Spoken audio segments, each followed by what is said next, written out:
Arteta! What a strike! What a screamer! Zola! And a fantastic goal! Arsenal back in it! And here's Limpar, lines it up, finds the net. Arsenal in front. In shocking reminder of Premier League's bias against Arsenal, they are forcing us to play half our games away this season. This is the Arsenal Vision post-match podcast. My name is Elliot Smith, and you can block me on Twitter at Yankee Gunner.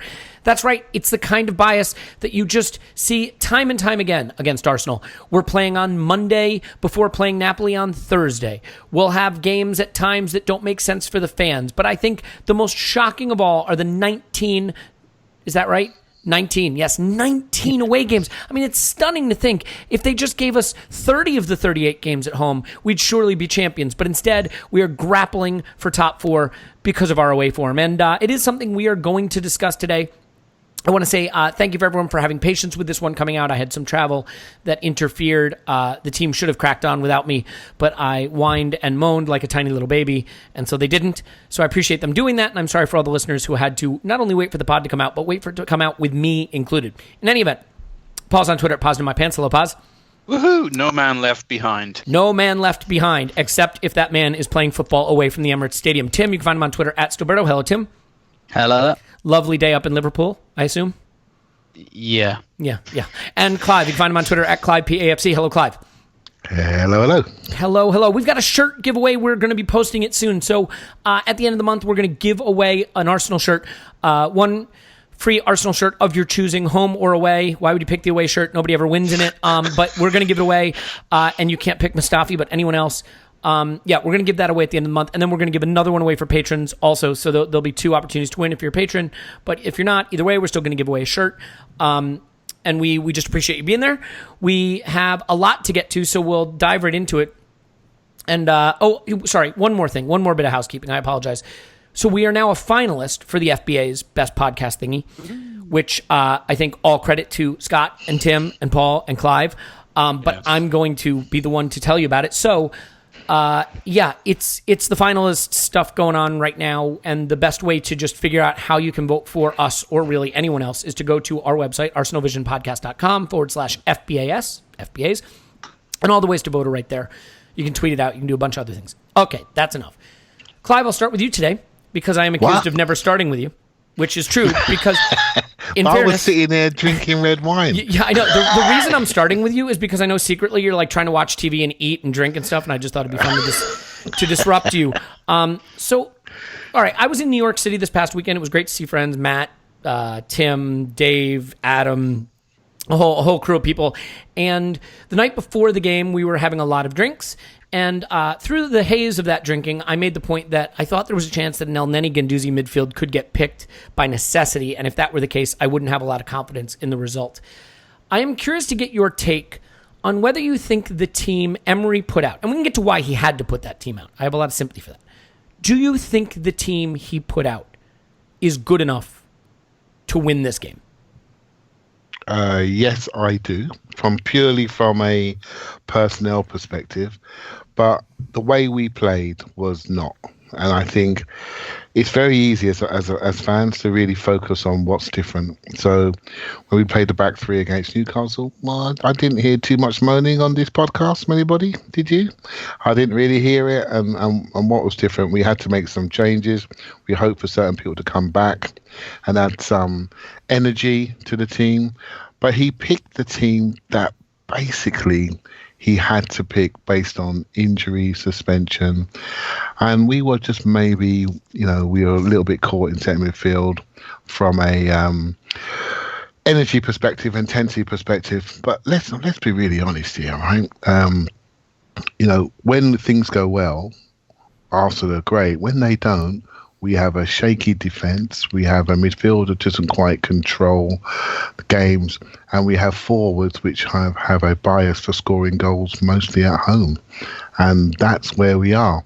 I read somewhere that was something like we've had 6 points out of the last 26 away from home. And only 3 teams have a worse away record than us in Huddersfield, Bournemouth and Fulham. And then we all get excited about our team. We all get excited about the potential results. I'm not sure how many of us predicted we'd lose at Everton, but when it comes down to it, this team, this club has a problem in how it approaches away games. And I personally don't think it's just wrapped up in the team selection. I think it's a lot more about how we approach the game from a tactical point of view, from a in-position point of view, how we impose our game on others. And it's very easy for me to focus on the mentality, but I do feel if you have a weak mentality away from home, you have to supplement that by having a strategy about how you approach a away game. And a lot of that is imposing yourself on other teams. And so you've heard me say in the past, Elliot, about having swagger when you go into grounds. I think you've got to have the personality to play. And I think sometimes Arsenal just want to play. They want to play the game they want to play. And they have to work harder to make sure that happens away from home. I think at home, we can just play. And it seems to work, and teams drop away, and we are really ferocious, and there's a connection to the crowd. But away from home, we have to generate that ourselves and work a lot harder at doing it. And we're not. And basically, that's what's happening. And it's been happening for a couple of years now. And I think we need to change something. And I'm not sure if the manager knows quite what it is. I've got some suggestions, but we'll come to that later. Yeah, sure. I mean, the really funny thing for me is I think that you can get into the tactics and you can get into the mentality, but I also think we are always quick to dismiss quality, just plain and simple quality. And you look at players like Mustafi, Nacho Monreal, Guendouzi, El Neni, Ainsley Maitland-Niles, and in that collection of players, you have a combination of guys that are, past their best, into the lesser years of their career, a guy like Nacho Monreal, and you have a guy in Mustafi who is doing something, an interpretive dance. I don't know what it is. It's not really football. You have Maitland-Niles, a young player with who has looked bright in recent games, but still learning his position. It's not even really his position. Same with Guendouzi, learning his position. 19, played a lot of football. And El Neni, who, even if I liked him, which I don't, he hasn't played hardly at all this season, and he's certainly not a progressive player. And you look at all of that and you say, gosh, it puts all of the burden on three players, Lacazette, Mkhitaryan, and Ozil, to do everything. And I think the back three has been, you said Newcastle, we weren't upset about it. When you put Ramsey into a midfield with Guendouzi and let him run forward, you really get that fourth attacker. The one away game where we've been more progressive and we did take the game by the scruff of the neck, which was at Spurs, we played a back four. And if you look at the back three, where we've struggled away from home this season, it's Guendouzi and Xhaka, Guendouzi and Xhaka, Guendouzi and Xhaka in a midfield duo with a back three behind them. And I just think it says to three players up front, the entire burden is on you. Tim, I feel that while the mentality thing is there, a lot of people want to say, we were bad away last season and we're bad away this season. So that proves it's more than just the manager or the team selection, that it goes to something to do with the club. And I think the problem is that correlation doesn't equal causation. Last season we had Alexis, we had Giroud, then we had Aubameyang and Mkhitaryan. We didn't have Torreira. We didn't have Guendouzi. We didn't have Leno. We didn't have Socrates. These aren't the same players walking out there, and they aren't the same situation, and they aren't playing the same formation. I think you can also last season point to the fact that half the season we basically gave up the league to go for Europa because we were already cut adrift from top four. So I think trying to relate the two is maybe erroneous because, we were poor away last season and poor away this season, but they can be for different reasons. So for you, when you look at the way we played in this game and how we've been away overall, are you inclined to think that Emery has maybe yet to learn that as a big club in the Premier League, you've got to really go after teams even away, or do you lean more towards there is a psychological barrier here we have to get past? I think it's a bit of both. So I think, look, my theory last season, you make a good point in terms of in the second half of the season, we basically threw the towel in on the Premier League anyway, which led to some dodgy away results. But the pattern last season quite a lot was we were going 1-0 up and losing away from home. And my theory for that at the time was that whenever there was a change in temperature or intensity from the opponents, we couldn't handle it. So we'd be doing all right. We'd be poodling along. We'd go 1-0 up. And because, the other team are at home and there's a bit more of incentive, they go, right, we've got to play now, and they turn the temperature up and we couldn't handle it. And if you look, the kind of the bad away form starts 2 seasons ago with those 2 games in a week at Everton and Man City, where we do exactly the same thing. We go 1-0 up at half time, cruising. They come out the second half with the fire up their arse, and we can't do anything about it. I still think there's a bit of that going on. I don't think it's quite the same. I do think that this team struggles with adversity. I think that's probably partly psychological and it's partly tactical. I'm not sure Emery's teams are really built to chase games, and we haven't won that many points from behind this season. We're one of those teams that really needs to go 1-0 up, because we've got a manager who really likes a structured game, and Arsenal don't have many players anymore who can work outside of a structure. When games become chaotic, I don't think we really have the players to kind of go for that. I was having a conversation with someone today and saying that basically I think dribbling, for example, has never, ever been more important in football than it is now, because games at the top level are so choreographed and they're so structured and coaches are so on top of everything that an unstructured act like dribbling just creates a bit of chaos, and there's a huge value in that. And we don't have many players who kind of thrive on chaos. We have players who thrive on control. And I was thinking about Xhaka, for example, and I was thinking with this game, like probably 70% of me thinks we really missed him.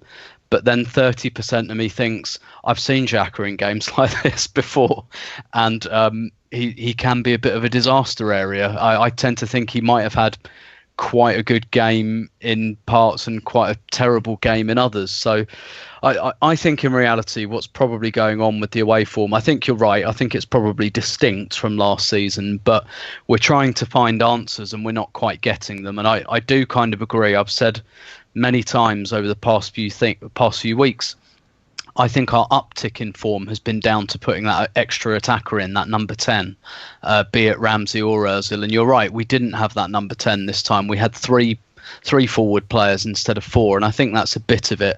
I do think there is a bit of a psychological thing, a mental block. There is a bit of, the degree to which Arsenal's a bit of a sunshine team. We've got lots of sunshine players who look good when they're in control. And I think maybe this is just a part of our transfer policy in terms of the players that we can get.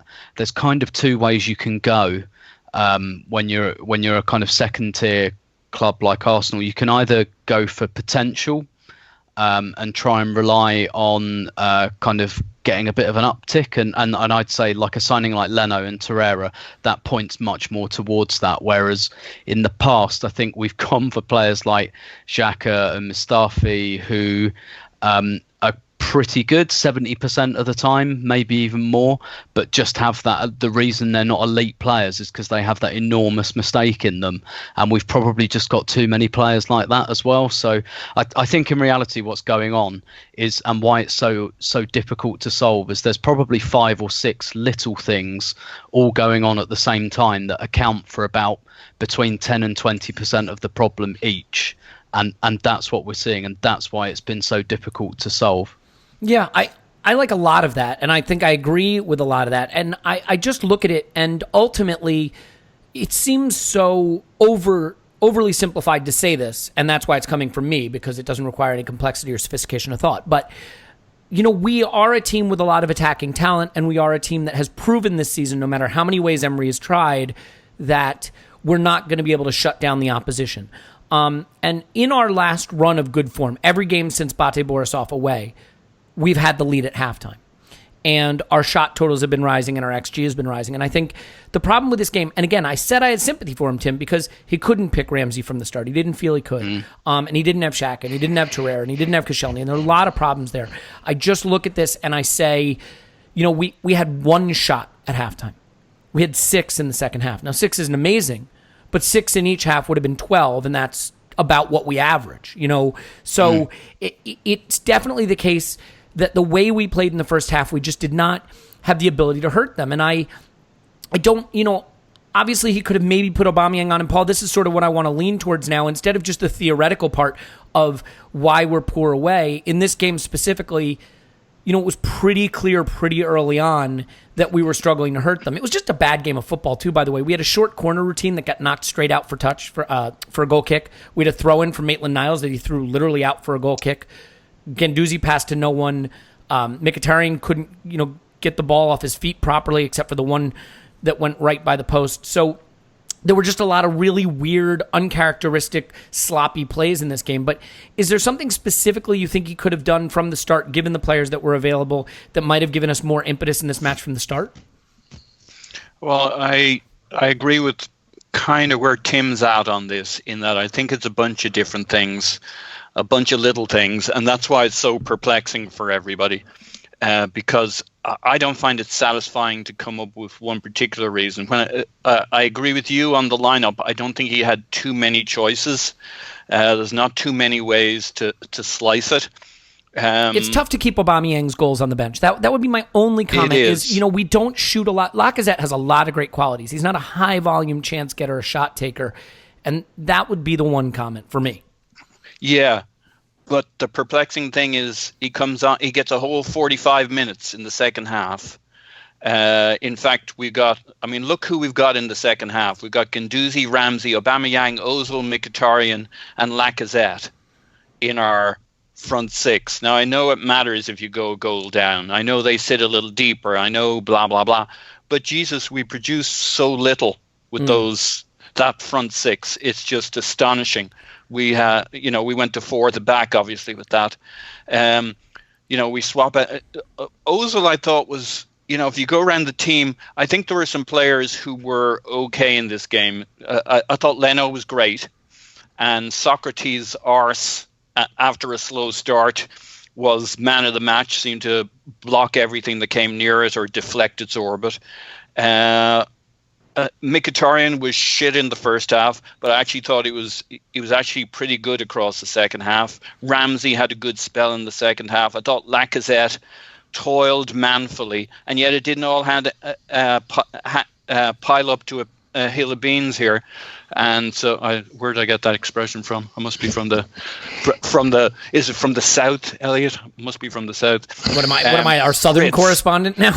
It doesn't pile up to a hill of grits. It's going to be a blizzard where I live. Literally 3 days from now, we're getting 10 inches of snow. I mean, I did live in Nashville, but I don't know how many hills of grits amount to a pile of beans. So I'm sorry, I can't help you there. Yeah. So back to my point, whatever the hell it was. I don't imagine there was one, but fire away. Here's what I really saw in the first half, which is we had no way of breaking them down. We talked about, or Clive hinted to, our lack of maybe size and power to contest the midfield. We only had two midfielders because outside of that, it was Ozil dropping in to help out, not the most physically intimidating third midfielder. It wasn't too surprising that Everton outpowered us and out-energied us. I just thought it would drop at some point, and it never really did, or not enough that you could see the water line hitting where we needed to be. So what I thought the first half needed was an ability to play out from the back, because Leno was in form. He's good with the ball at his feet. But you saw, 5-6 times where our three guys at the back were in a straight line, basically standing on the ball, scratching their heads as to whether it was even worth passing to another centre back or a midfielder. I was very disappointed in El Neni. I know we've now consigned him to being pretty average, yet we can all remember a number of games in which he kind of lit it up and decided he was actually an exciting player. But he also hasn't played much, right? I mean, he's played so little, and so those parts of his game don't come natural, and with very little playing time under his belt, it's asking a lot for him to infuse the game with the qualities that aren't his strong suit to begin with. Sure. And I'm not looking to knock the human. Oh, I am. No, would you like to cede that to me? I'm happy to take the low ground. That to okay, you. Thank you. Yeah, but it could, we could have done more. I guess I can understand what the manager was hoping for. I thought Guendouzi was okay, but still looked a little tired in this game. I think he is a dribbler. I think he can beat his man. But we probably needed three midfielders in the first half and some energetic midfielders, and we needed to be able to pull them onto us at the back. with Leno and a couple of passing. I like Socrates. I think he's a reasonable passer. Mustafi, back to your point earlier when you listed whatever 5 players, the one thing you can say about Mustafi is he's at his peak. He's 26 or 27 now. But is that meant to be a compliment for him? Is that an argument in his favor or against him? I'm confused. Are you saying we've hit peak Mustafi? Is that what you're saying? I think we might have. He's not getting any taller, that's for sure. But his passing in the last few weeks, here I am, his biggest defender, has been utter garbage. Monreal clearly had an off game, and we just couldn't play out from the back, and we didn't have options to switch that up. You can't put that on Maitland-Niles, and I think that's what we needed to kind of, if we weren't going to put Aubameyang up front to get in behind them, the way Calvert-Lewin was doing to us, given our centre-backs problems, and we didn't have the energy in midfield. I think we were short of a lot of options, and this year we have not cracked playing out from the back, despite a couple of games where it looked like we might have. Yeah, so for me, and not that anyone cares what for me, but like, we know we aren't going to be great defensively. Obviously, we have to lean on our attack, and because we're not doing that as much away, and I think that is partly by design, partly. And again, this game is an outlier in the sense that, to be fair, there were limitations to the team he could pick. And so we all know what those are. We've just covered them, so we don't need to cover them again. Look at Manchester United, if you can avoid being nauseated. Manchester United are worse than us defensively away. They actually have a higher XG allowed away than we do. But they have 10 XG scored more than us away and 10 points more than us away. And I think it points to the fact that, and maybe I'm doing a correlation causation problem there myself, but it certainly points to the fact that big clubs need to be the #protagonists, not just at home, but away from home as well. And I think in this game, we took it to him early. Lacazette got in the box. He probably should have had a penalty. After that, I felt very, very passive. And I think that starts from that midfield. And I think it is a bit of a problem. This is an incredible statistic. You guys want to hear something that I think is pretty wild? Our midfield duo in this game was El Neni and Guendouzi, correct? At least for part of the game? Yeah. Yeah. Mm-hmm. In their time together on the pitch, in total, they both, between them combined, completed 12 passes in the attacking third. 4 for El Neni, 8 for Guendouzi. Aaron Ramsey played in the midfield against Newcastle in a back three. We agree with that, right? With Guendouzi. In that game, Aaron Ramsey by himself completed 18 attacking third passes. Okay? And the reason I bring that up is I just think it shows the difference when the midfielder in the back three, when one of the two is really more of an attacking support player than a midfield support player. And I really thought we missed that. And it meant those 3 players had a lot on their shoulders. And to be fair, Mkhitaryan's been arguably our best attacking player since he came back from injury. And him having an off day really, really made it harder. Clive, before we get into specifics, there are a lot of specifics to get to. You have sort of a final thought on why the game went this way beyond just, the players that weren't available? Yeah, so, I don't like looking at the players available. I like looking at the story of the game. So we were talking about a few weeks ago, and most of us on this podcast, we quite like the back three. But I remember I mentioned to you that, we talk about Mustafi. I said, it wouldn't surprise me if he went a back 4 against Everton and put Mustafi at right back, and everyone laughed. I got a bit of stick online, all the rest of it. And I mentioned because of Calvert-Lewin. But I'd watched Calvert-Lewin a few times, and I could see what they were doing, Everton. They were hitting Calvert-Lewin. They took Walker out of the team, and they were hitting Richarlison, and they were playing second ball football. And they've got a very good sprinter in Idrissa Gueye. So what Everton did is they went long. We started off quite well actually for the first few minutes, but once we got Lacazette kicked out of the game and he started sulking, they started to go long, thinking we don't like this, we're not in control, let's just test them. And they started to test us, and then we started to show a little bit of frailties, and they went down the size that a back three offers you.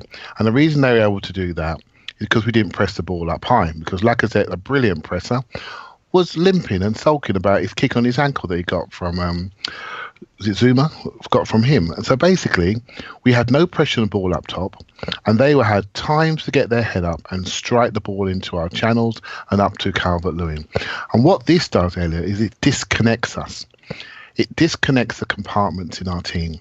And you're now asking the 2 Bob Marley joggers to jog back and be second ball footballers. and they're not great sprinters.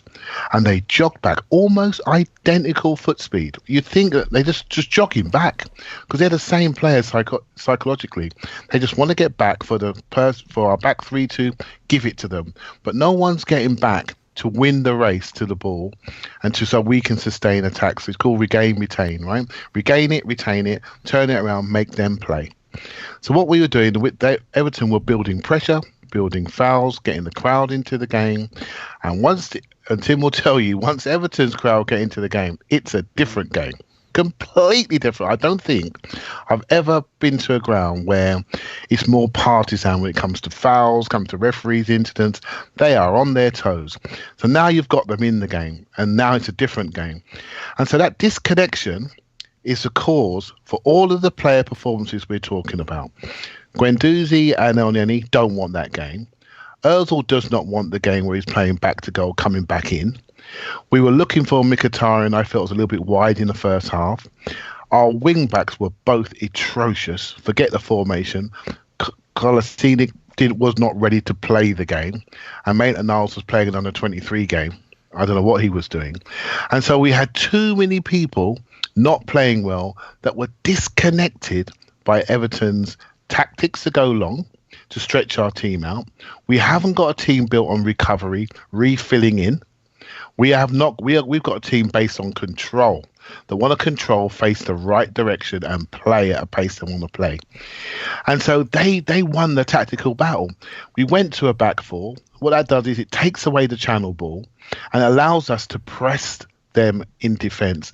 And for the 20 minutes when we looked like Arsenal Football Club, all that happened was we pressed the game. We were more progressive, we were more busy, more active, and we pressed them and they gave the ball away because they didn't have time to get their head up to provide any quality game forward. But then what Everton did is they put people around Ramsey, they stopped the flow, they stopped the energy, and basically for 20 minutes, Ramsey, you can see why he didn't start because I don't think he was truly fit to start. And once he ran out of energy, they came back into the game again and should have won by 2 or 3 goals. We had a one-pace team that did not know how to win the races to the ball. I agree with Tim's point about Xhaka. The player we missed the most was Torreira, actually, because he was a sprinter. He would have stopped the sustained attacks. He would have competed really well with Idrissa Gueye. And I think that's the player that we missed the most in this game, alongside a super fit Ramsey progressing and really adding energy. And I know it's very easy in hindsight to pick tactics, but this was a game for we could pick all the players, Mustafi at right back, where you basically have 4 centre-backs heading the ball away, not offering the sides, and really making sure we regained it. So 4-diamond-2, I agree with your point, Elliot. I don't see how Arsenal Football Club, if we want to win away games, given the 2 strikers that we have to say to ourselves, we've got to get them on the pitch. We have to stop passing around our back three. We have to start playing in more threatening areas. And we have to impose our game on teams for much longer than what we did in this game and say, we're coming here to play you. You're going to have to mark our 2 best players, which are 2 forwards, and you're going to be running back towards your goal. And the quality of your distribution will be impinged by the fact we're going to press you out the game, and we've got to develop that type of strategy away. And the formation can change, but that's how we got to play. Because if we don't, we're not going to make it. Yeah, we can't afford to have people sitting on the sideline, full of energy, full of sprinting power, sitting there waiting for the game state to change. Yeah, with the greatest will in the world, Elneny, I would have played Iwobi in midfield if you're going to go with that back three. You need someone to connect the departments more. I just thought, Ozil and Mkhitaryan were dropping deeper and deeper. And how much did we see? A lot of people said Lacazette had a bad game. I do think Lacazette had an off game. But he was basically just smushed between 2 big center backs the whole game. He was just getting constantly beat up by the center backs, and he was very isolated there. And as Ozil and Mkhitaryan dropped deeper to collect the ball, there was no pressure on Everton's back line. They disconnected us. Yeah. They disconnected us with the length of their game, and we did not have a team that could cope with the length of the game that they put on us. We had more athletic midfielders on the pitch. We would have basically done a lot better to sustain control. Yeah, I totally agree. And at the end of the day, I think look, I am not beating up Unai Emery. This was a tough game because he had to make decisions about players who were fit and banned, and he also has a very, very big game on Thursday that, he needs to win and win well, given that it's, we have to actually also go to Napoli, and I think we've pretty well covered our issues going on the road. So, yeah, I mean, it's a tough spot, and ultimately it didn't work out. I think it's worth pointing out his last season at Sevilla, he went a whole season without winning away. When you look at something like that, I'm not saying it means anything, but you also can't say it means nothing. I think you have to at least say, I wonder if this is a manager who still has to balance how you play away from home and still control the narrative of the game, the flow of the game, the story of the game. As you say, Clive. Tim, before we take a break, I mentioned it earlier, and I'm curious to get your take on this. I just felt this was a really bad game of football. Now, look, normally, because I live a sedentary and lonely and isolated life, I'm able to sit on a couch in front of a TV and stare at the game. I was actually in what they call a pub or a bar. There were other human beings there. I was consuming something they call alcohol, and as a result, my focus may not have been what it usually was. But when I was watching the TV screens, what I saw was not a particularly well-played game of football. And I'm curious to get your take just on the lack of quality in the game, the short corners going out for goal kicks, the throw-ins to goal kicks, the passes to no one. I mean, do you have any sort of explanation for just the total lack of technical quality in the game from Arsenal? I think we were just a bit ruffled, honestly, because if Everton wanted one thing before this game started, they wanted messy and chaotic. And I thought you meant like Lionel Messi. I was like, so what are they, Chris Smalling all of a sudden? Bring it on. Yeah. But yeah, they were going for that kind of long ball to Calvert. Every time the ball came to Pickford's feet, it was an up and under towards Calvert-Lewin, and they had Richarlison and Bernard playing those inside forward roles that actually Unai Emery really kind of likes. But playing Mkhitaryan on the left and Ozil on the right, it just wasn't very nicely balanced. And honestly, I just think we were a little bit shook by it. And Clive's right. Goodison is, for my money, the best ground in the league for atmosphere in terms of like the consistency of the atmosphere there. And they really get on top of you and they really get behind you. That'll really wind up our Liverpool listeners. Good. But yeah, they kind of made the game a bit messy and unstructured. And look, the goal came from a long throw, and they were quite direct, and we allowed them to set the tone for the game, basically. And I think, like I said, we got quite a lot of sunshine players, and they didn't turn tail and run. It wasn't quite that bad, but they don't quite have that that quality to just turn a game around like that. And you look right through the team. Not very few of them are like turnaround players, like clutch players in those scenarios. So yeah, I think it was a little bit, and look, it was a little bit also because we were missing three of our first choice central midfielders. That, as you say, that does make a difference. And Guendouzi and El Neni were miles apart for the whole half. They were barely in the same postcode at times. El Neni, we know he's got a real aversion to passing the ball forwards, which was really what we needed.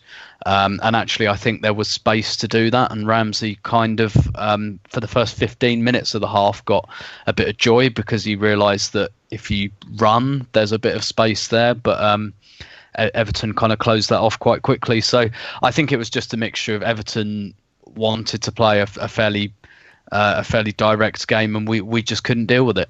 Yeah, it's one of these things too where like sometimes you just play poorly, and I think a certain number of changes. Tim, is it fair to say also that like we tend to fall in love with our teams? That's the whole idea, is to like your team and fall in love with your team and not necessarily have the most perspective on it, and that like we are a Europa League team. We have been for a few seasons, and that while we have some extraordinary players like Ramsey and Ozil and Lacazette and Aubameyang, we have some players that, at this stage of their career, whether on the old side or the young side, or just because of who they are kind of mediocre, and that maybe this just wasn't a very good 11 that was out there to start this game. I mean, am I being rude to them to say that?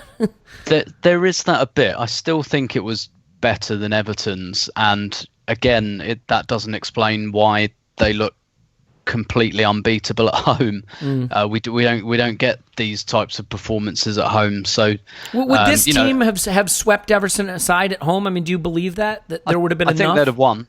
Yeah, I think they'd have won. I don't think they'd have. I don't think any team we put out probably sweeps Everton aside. Although we beat them 5-0 at home last season, with largely we beat them the same 5-2 players. away. We beat them 5-2 away. I mean, yeah. And to be fair, look, let's not over narrative this. I mean, it was 1-0. They got their goal from a borderline. Was it a foul throw, not foul throw, long throw routine that was really sloppy. For all their 23 shots or whatever, they didn't have huge chances that had you clutching your heart saying, I can't believe they didn't score there. I mean, there wasn't much in this. No, that's the thing, isn't it? It's kind of impossible to take this in isolation because of the whole away form thing. If our away form was anywhere near even average, we probably just kind of write this off as a bad performance, but it's impossible to take away the whole, oh my God, that was us away again, and we've got a few more of these. And unfortunately, I do think that's important because I wrote a piece a couple of weeks ago saying that I thought that we would improve away from home. I'd seen some green shoots even in a game like Rennes. When we had 11 men, I'd seen some kind of green we were running shoots. riot before we went down to 10. Yeah, and like this just brings that right back into question, and that means it brings it back into question for the players, which is, the most damaging thing. Sure. I mean, you know what's so ironic, Tim? If you look at those two games, the Rennes game away, if you want to blame Emery for anything, it's that he was too aggressive. He really went for it. He came out firing, and when we went down to 10, he didn't take his foot off the gas, And then you look at the Spurs away game where we were good, and we played with the back four, and we were very front-footed, and we played well.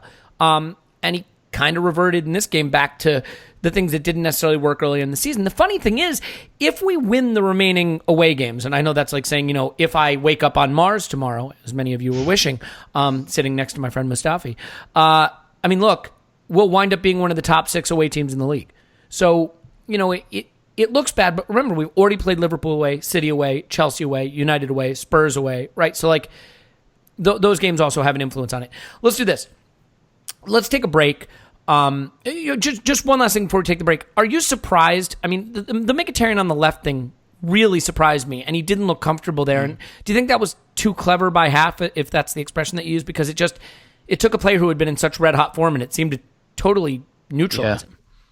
Yeah, definitely. And playing Ozil as an inside forward. For me, you play Ozil at number 10 or you don't bother, effectively. Yeah, and you know what's funny? The funniest thing about that, you guys, and this is... We saw this, I can't remember, maybe one of you remembers better than I do, in a previous game. I don't know that Ozil would have stayed on as long as he did if it weren't for this whole they're trying to rebuild the relationship together thing. I thought that Aubameyang for Ozil would have made a lot of sense, and have Mkhitaryan, Aubameyang, and Lacazette together, because it wasn't happening for Ozil in that position, and Aubameyang wouldn't have been shunted out wide. You could have gotten the 2 up front with 1 in behind. Tim, do you just have maybe the sense that because Emery is trying to massage a relationship there, he's sometimes making decisions he wouldn't otherwise? Yeah, I do think so. I think Ozil was probably better than that at Brighton, and he was hooked at half time. I thought he might be hooked at half time on this occasion, because I could see Ramsey and Aubameyang warming up very, very thoroughly. So I knew they were coming on, and I knew El Neni was going to be one of the ones to come off, and I suspected Ozil might be the other. And I think had it been December or January, that might have happened. Yeah. All right, let's take a break. There wasn't a lot of sexiness in this game, to be fair, but there can be a lot of sexiness in your home when you and your partner celebrate the arrival of your first enclosed lingerie gift. We're going to talk about that. We'll take a break, and when we come back, we're going to talk about Socrates and the fact that we now have to live without him for 2 whole games. Can't wait for that. So stay with us. We'll have more right after this. Okay, everyone, it's time to tell you about our friends at Enclosed Lingerie. You can find them online at The Enclosed, ENCLOSED.com.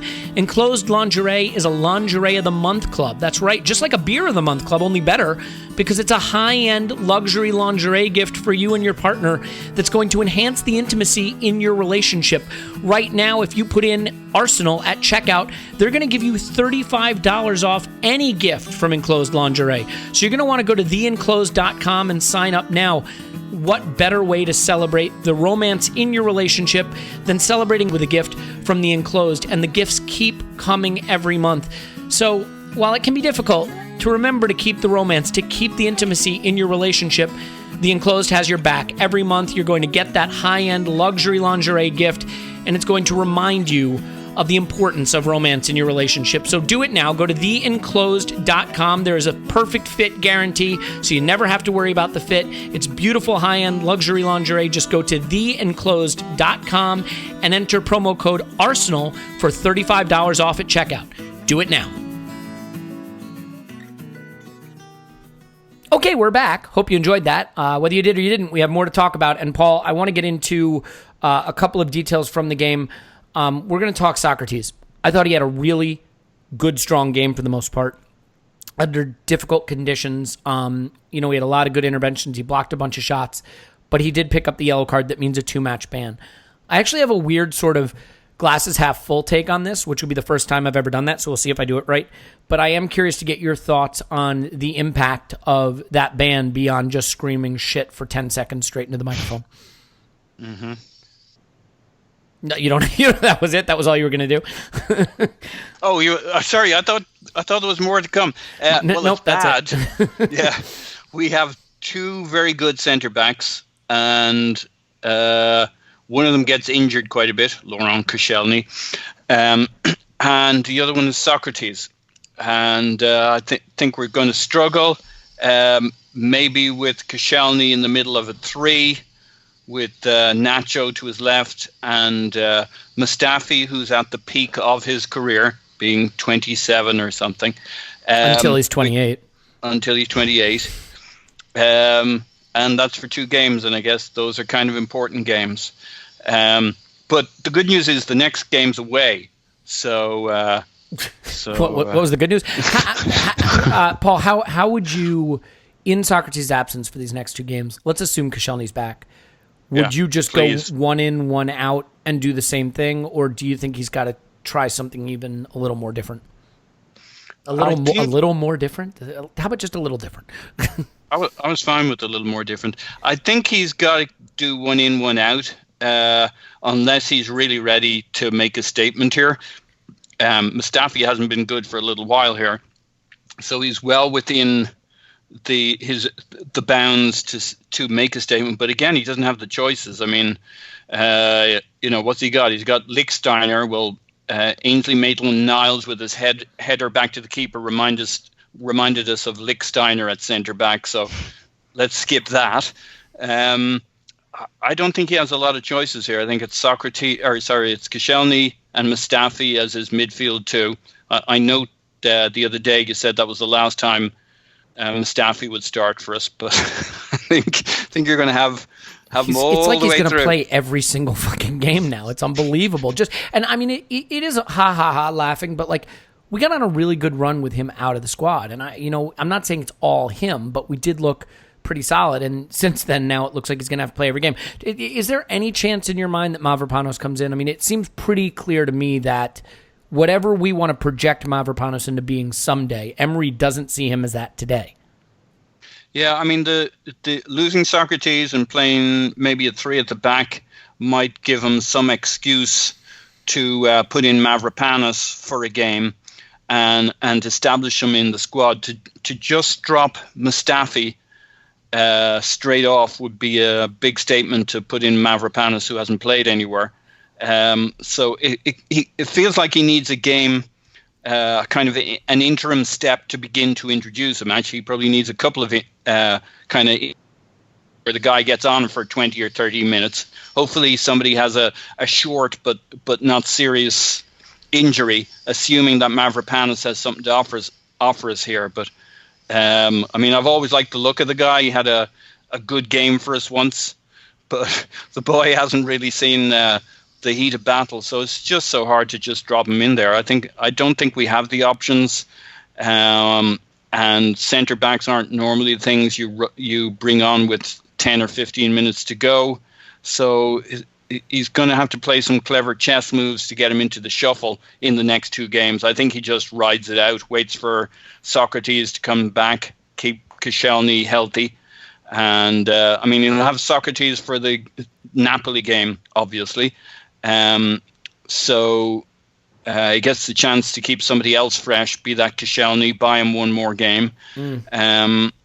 But I think he keeps Koscielny, and I mean, it's not something I find easy to say, but God forbid Mustafi at the moment as his midfield or as his centre-back pairs, and hope they establish a little bit of form together, or play as the three at the back. See, the thing that's scary to me is I think Emery's going to do a lot of, is going to be very introspective in the wake of this Everton performance and say, maybe I have to change something up for our next away game. I've got to spark a reaction. And maybe he feels he has to go to a back four, and a Koscielny Mustafi back four is pretty scary. And I wonder if he might do Koscielny and Monreal. Not that really inspires any confidence. The glass half full thing I was going to say, though, you kind of took it from me, is at least now Socrates doesn't play any football between the Napoli legs. So, he should be pretty fresh for that tie, and I think that's pretty important, especially away. They can score goals, and we will need him in real good form because he's been the anchor for us defensively. So, we'll see what happens.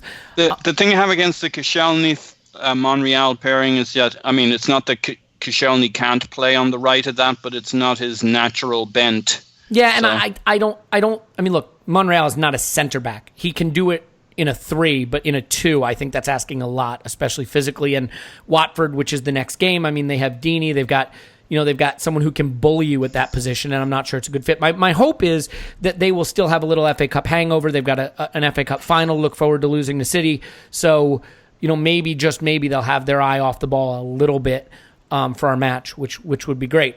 Clive, the second half of this game, there were shoots of recovery when the subs came in. They kind of faded away, and the game petered out a little bit. But I'm curious to just sort of get your read on the decisions he made and how they played. I mean, it felt a little bit like throw all the good players on, right? Which is fine. Ramsey, Iwobi, and Aubameyang. I'm not sure what else you would do there. But, the one thing that did bother me is Aubameyang was playing very, very wide when he came on and never really got the chance to be in the box at all. I mean, do you think that there was another way Emery could have structured this to make those pieces fit together a little more coherently? Yeah, I do. I want to see the two strikers play. I don't care what they do behind them.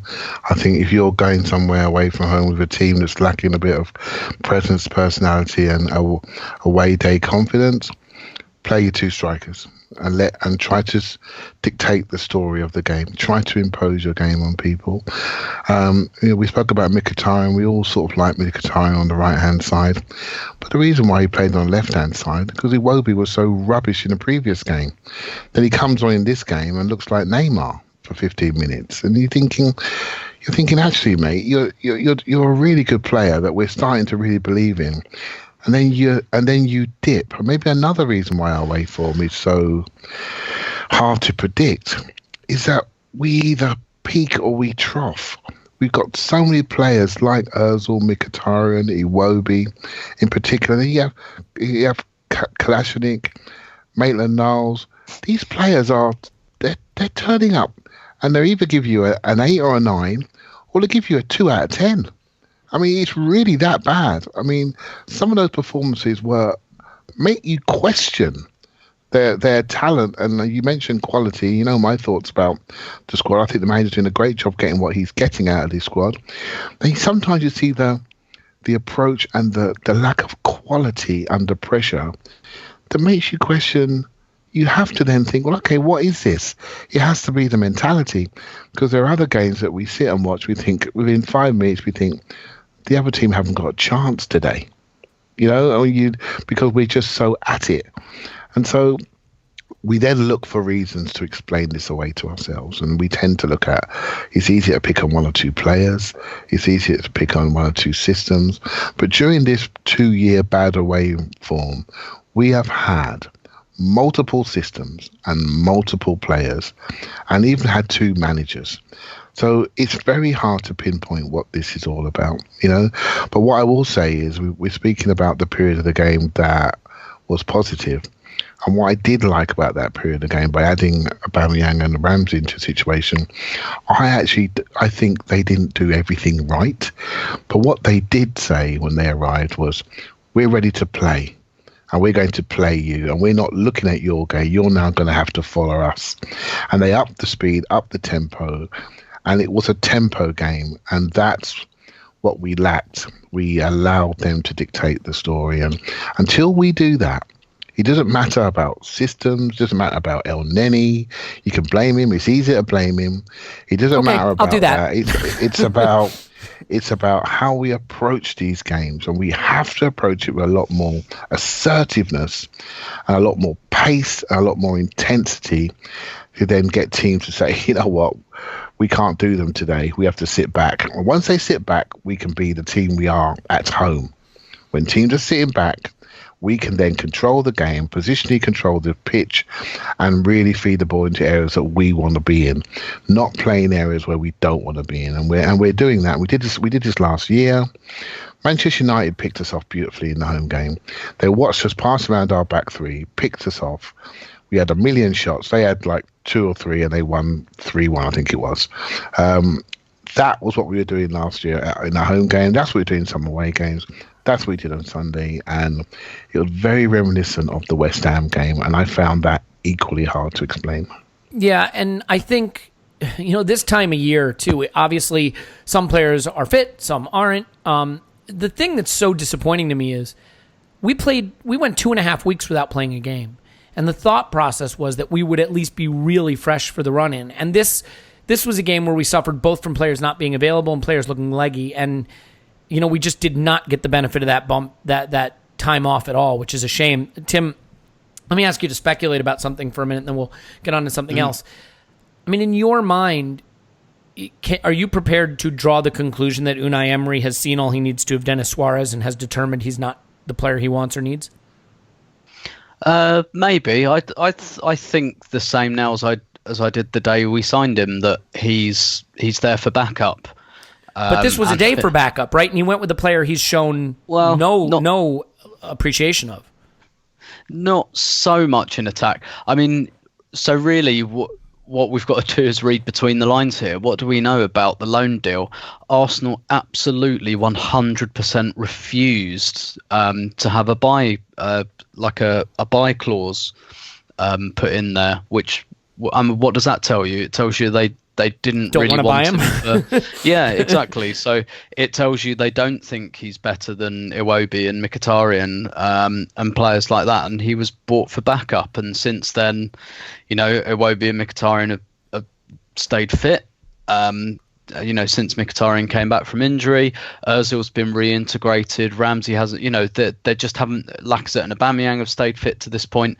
There just haven't been injuries up there. But I think if you get a guy on loan at the end of January on the premise that you'll walk away from the deal, rather than have a sell, like a buy clause inserted, it tells you everything you need to know. So I don't get why this is such a surprise. I think this is kind of more of a Kim Kallstrom loan than anything else.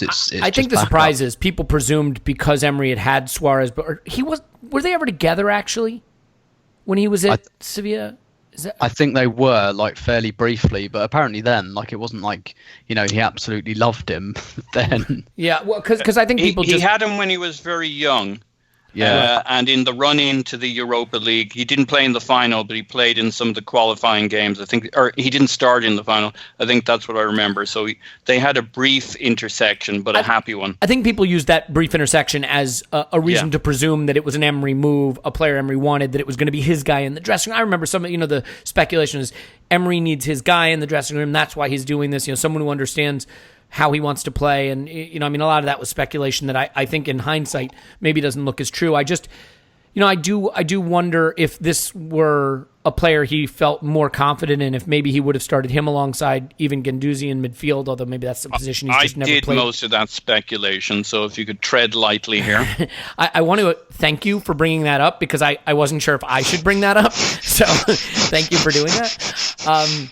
So Tim, I guess, then my question to you would be, if you look at any move in this particular game, whether it's the lineup or the substitution pattern, given who was available and who wasn't, that you would change fully with the power of hindsight. What do you think, if anything, just using the available personnel, could have been done differently to maybe turn this game a different direction? Yeah, not like I didn't have that many problems with the lineup when I saw it, just because, I mean, first of all, like I said to you guys on the chat before the kickoff on our WhatsApp chat, I don't look at Emery's selections as 11s. I look at them more as 14s. And I think, to bring Ramsey and Aubameyang on would have been in the plan. I'm sure the plan was for 60 minutes rather than 45, but circumstances dictated 45. With what we had available, I would have played Mkhitaryan on the right, but I think probably with the power of hindsight, I'd have gone with 3 behind the striker, and I'd have had Iwobi on the left, Mkhitaryan on the right, Ozil number 10. Ditch the back 3, go to a back 4. Something along those lines, so that we'd have had. I really think that over the last few weeks, one of the things that's really improved is just having that bridge of 3 players behind the striker. Mm-hmm. I think that really creates, because particularly when you have 3 guys behind the striker, if you have 1 guy behind the striker, it's fairly easy for the opposition to go, well, we'll just drop our defensive midfielder there. But when you've got 3, that's really, really difficult for the opposition to deal with, because it creates uncertainty about who deals with these guys. And yeah, I think that's what I'd have done in hindsight. Ozil number 10, Iwobi and Mkhitaryan behind Lacazette, and go to a back 4.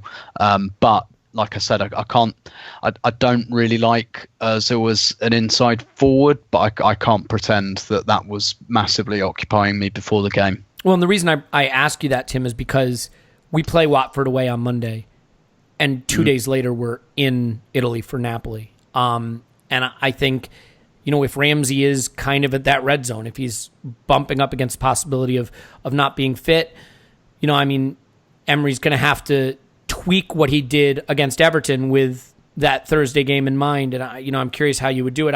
I will tell you this, you guys will appreciate this. So the night before the game, when I was hanging out with Tim and Dave and we were having a drink, and I said, I think there's a chance it'll be an El Neni Guendouzi midfield. And they're like, nah, you won't do that. What makes you think that?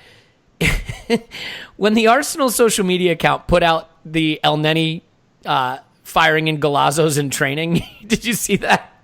Like, no. 2 days before the game, they're like, El Neni top bins in training, and it was just like a video of El Neni, hitting the postage stamp with shots in training. I was like, there's only one reason this tweet went out, and that's to get us ready for him starting on Sunday. I guess it's not that funny. But yeah, you can definitely read between the lines. When some player who doesn't play a lot is the feature in a social media post from Arsenal, it usually means they've got a role to play. So Paul, we start to look forward now, and the Everton result is disappointing.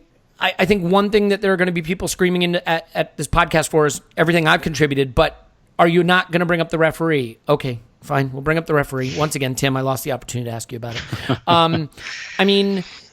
Look, it's the calls that go for you and don't go for you that decide games. And while the reason I think the referee is a hard thing to bring up in this game is we were not good and we did not deserve points on the basis of how we played. But sometimes you get the points even when you don't deserve them. Lacazette probably should have had a penalty. There's debate about whether that throw was foul or not foul, and I don't want to get into parsing the words. I'm just going to say there's a debate about it. Do you think we can have some legitimate gripes with those calls and others? No.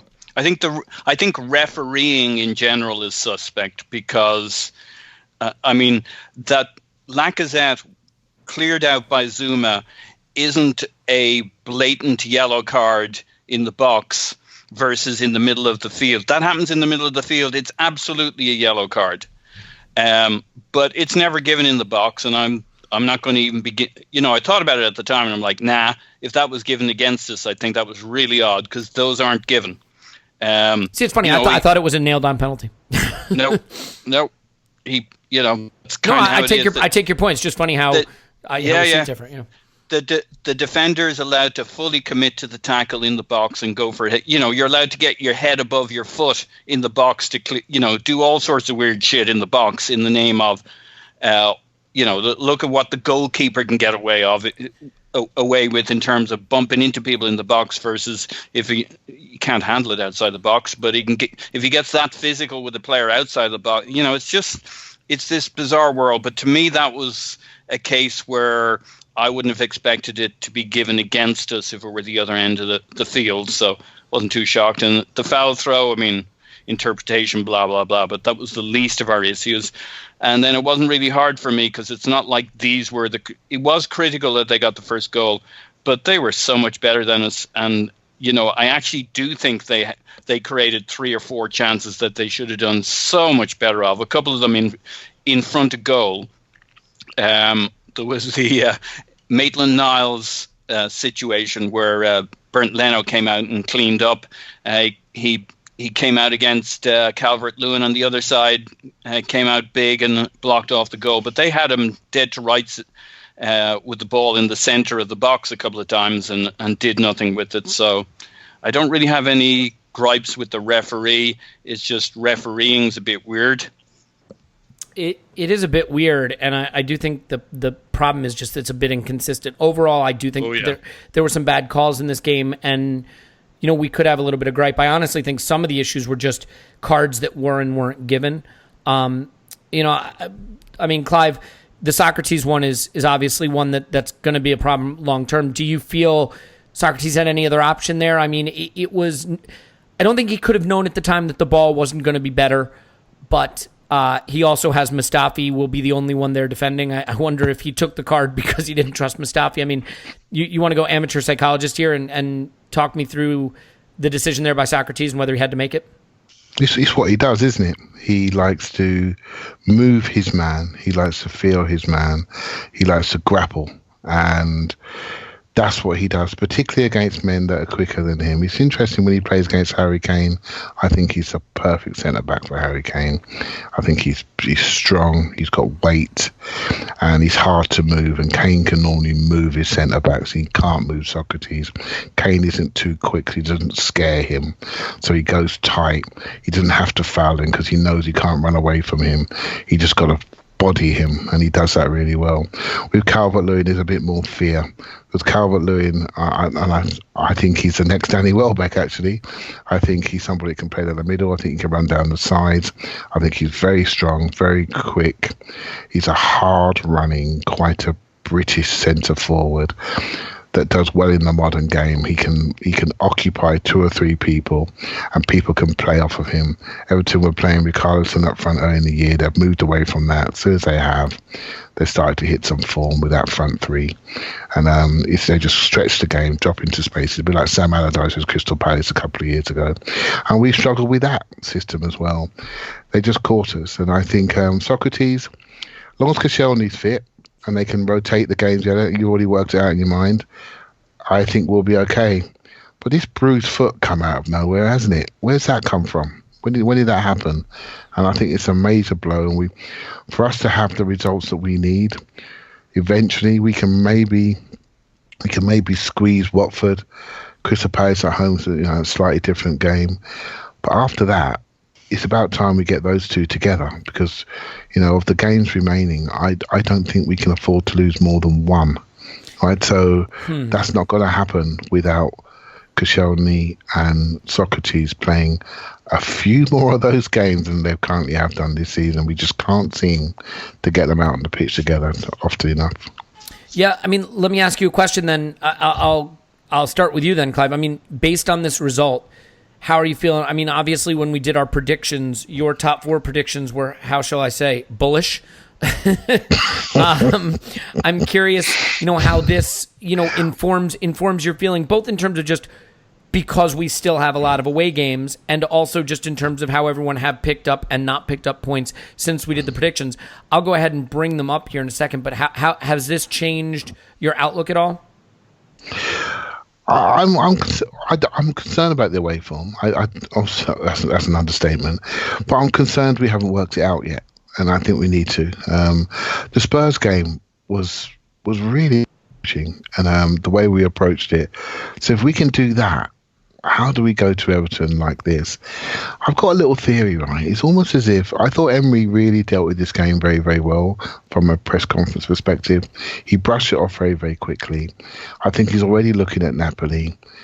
I think he's worked out he can probably lose 2 games. and this was one, and he did not want to dwell on it. Much like the Bate game away, I felt as a fan group we overreacted to that game. I think there were special circumstances that happened with the pitch, etc. And when we got back, we sorted them out, and we've been in much better form since then. This game surprised me. I don't see any reason why we couldn't get a point out of it. To lose it's a bit disappointing, but he's brushed it off, and it's almost as if, you know, he's targeting other things this week, and this was one. I'm not saying he wanted to lose it, but it doesn't upset him beyond belief. And I think we need to react accordingly. I think Napoli is a very important game. We can't go there without some form of a lead, and I think he's got his eyes on that. I think he, rather than risk certain individuals in this game, he wanted to make sure they were prepared for the next two games, and I'm okay with that. I think many occasion, we talk about Aaron Ramsey, for example, many occasion has that boy been overplayed and we've lost him for 2-3 months. And we all want to see our better players on the pitch with good characters. But if they're not fit and we end up losing them for weeks on end at a critical period, it doesn't benefit anybody, and we just have to accept it. The problem is some of the replacements were not up to it, and it cost us on the day. So, yeah, I'm still hopeful, but how can anyone be hopeful when we got basically the fourth worst away record in the whole of the league? Yeah, I mean, it is a worry that I think when we did our predictions was partly influenced by the fact that we felt good about how we had played at Spurs and thought that maybe we were on to something, and we were on a hell of a run. This undermines that, I think, that theory a little bit. But I do want to point out, in our predictions, all of us had Arsenal finishing top four. So Scott, who I think was the least confident, still had us finishing third ahead of Chelsea, Spurs in fifth, United in sixth. Paul, you had us third, Spurs, United, Chelsea. Clive, you had Arsenal, United, Chelsea, Spurs. And Tim, I have a second. Yeah, Tim, Arsenal, Chelsea, Spurs, United. I had us third as well. For those of you who say I'm a doomy son of a bitch, I mean, the last part is true, but it's still the case that I had us finishing that way. If you look at it, though, in all of our predictions, for example, we had Chelsea taking 3 points at Everton, which they did not do. 3 points at Cardiff, which they did not do. We had Spurs beating Crystal Palace, which they did not do. We had United beating Wolves, which they did not do. So there were, there are good signs here. The fact is, I ran the numbers. If all the games remaining go the way we predicted, we would still finish third in everybody's model.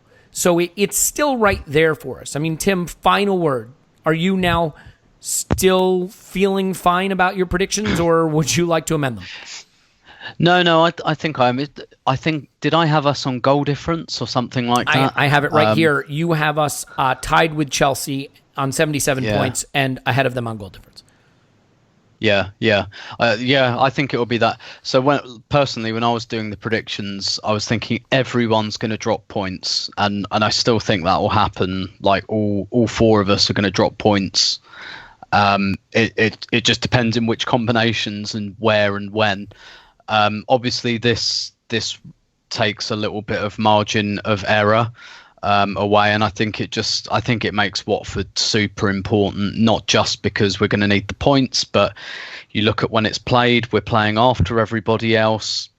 If everybody else has the opportunity to go ahead of us, we're going to be really under pressure when we kick off at Vicarage Road, because I appreciate, like, Chelsea have got Liverpool and Spurs have got Man City, but United, I think, have got a home game, haven't they? And I tend to think we could be under a lot of pressure, and it's on TV again, and everyone's going to be talking about the away form in the whole build up to it, and everyone's going to put Monday Night Football on, and Gary Neville and Jamie Carragher are going to be talking for 59 minutes and 59 seconds about how shit we are away from home.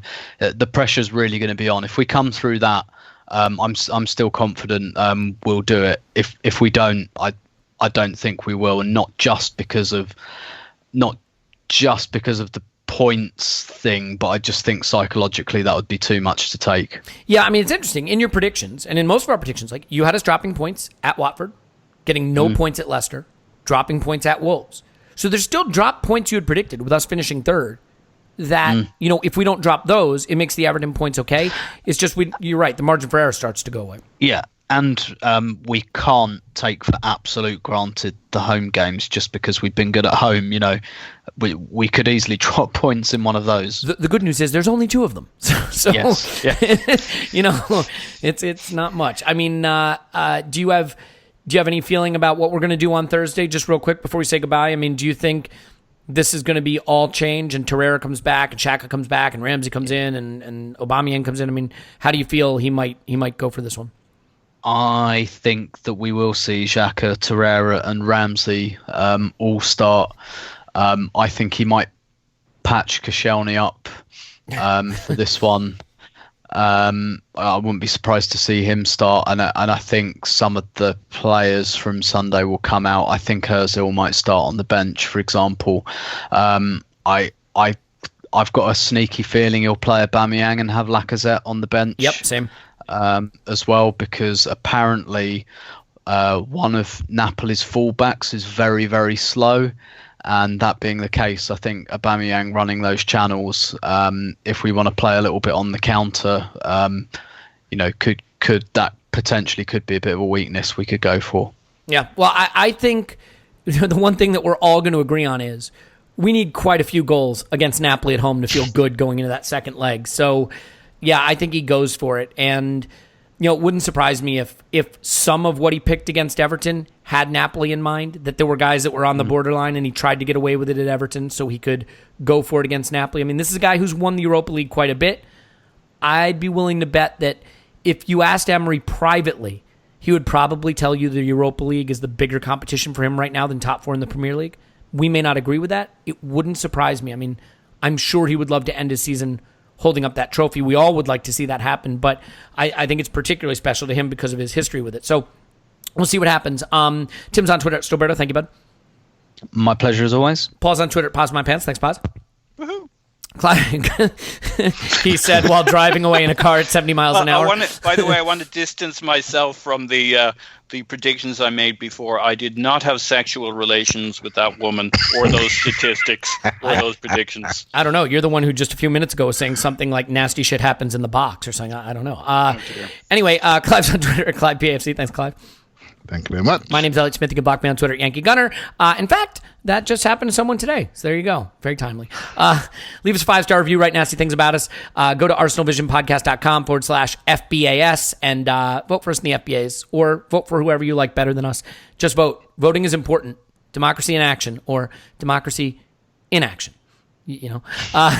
Also join our Patreon and get in the Discord chat. One of the fun things we do, Matt at Giant Gooner on Twitter sort of started this and I love it.